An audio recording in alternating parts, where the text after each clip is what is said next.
Few things are as frustrating as picking up your device and realizing you no longer have internet access. We have all been there and feel that frustration. Today I'm going to give you some things to try at home before calling into tech support.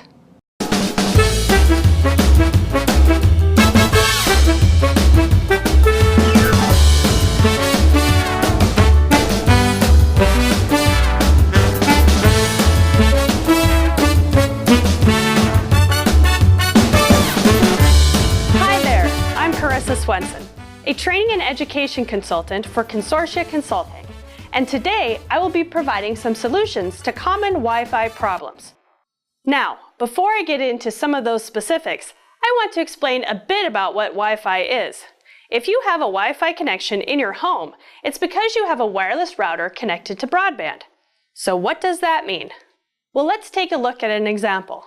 Think of broadband and Wi-Fi like you might think of a garden hose and a sprinkler head. Your speed of broadband is much like the water pressure of water leaving the hose. Higher bandwidth speeds is like turning up your water spigot to get more pressure. 5 megs of speed is just a trickle of water, where a gig is a fire hose blasting out water.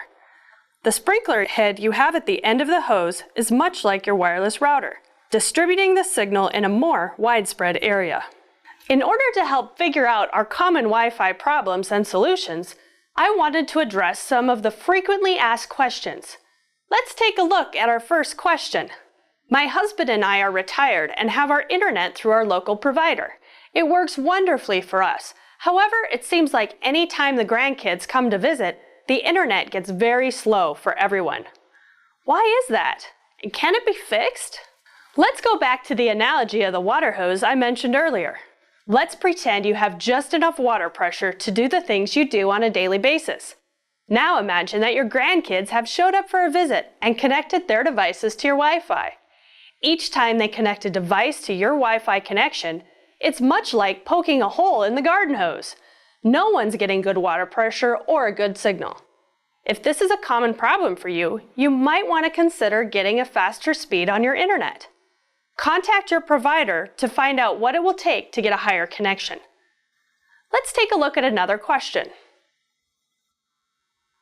I have purchased the 25 meg package from my provider, but when I log in from my laptop and do a speed test, it shows I'm getting much less than that. Why am I not getting all the internet I am paying for? Let's start by addressing a minor misunderstanding. When you purchase speed from your provider, it's an up to speed. So in this case, the person with the question can get up to 25 megs. There may be certain times of the day or situations when you aren't getting the full 25, but it should be at least close. If you are frequently showing much less than 25, the problem may be at the equipment in your home. If you have an older router or a router that wasn't made to handle the higher speeds, it may max out at 5 or 10 megs. It's blocking the rest of the bandwidth from being distributed in your home. You may also have a problem with older devices, such as laptops that aren't able to handle the higher speeds. The best way to test to see if it's your router or device is to use a network cord and connect to the internet directly from a newer computer.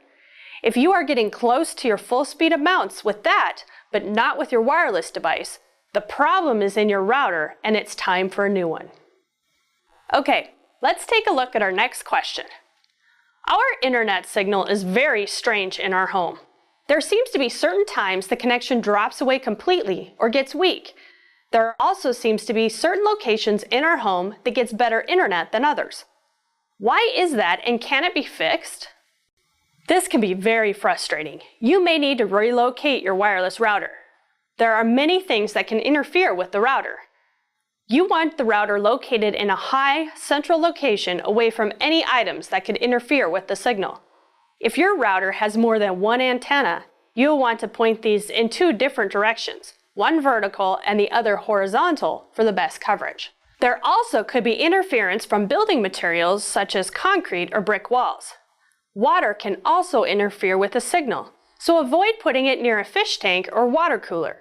If you notice it is periodically weak, then strong signals, you may be getting interference from other electronics, such as a microwave, cordless phones, alarm systems, baby monitors, or even the wireless router of a neighbor. You may need to move the router away from the base of any of these devices. Another option would be to change the channel frequency of your router. I admit, this may seem a bit daunting or confusing. However, my trick to do this is Google.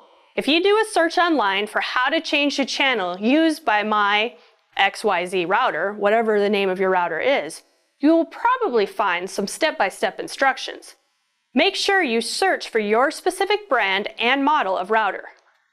Now, if all of that seems way overwhelming, I completely understand where you're coming from. I often feel the same way when it comes to technology, even though I work with it on a daily basis. If you are feeling like this, I recommend you call your local broadband provider and ask them for a recommendation for a wireless router.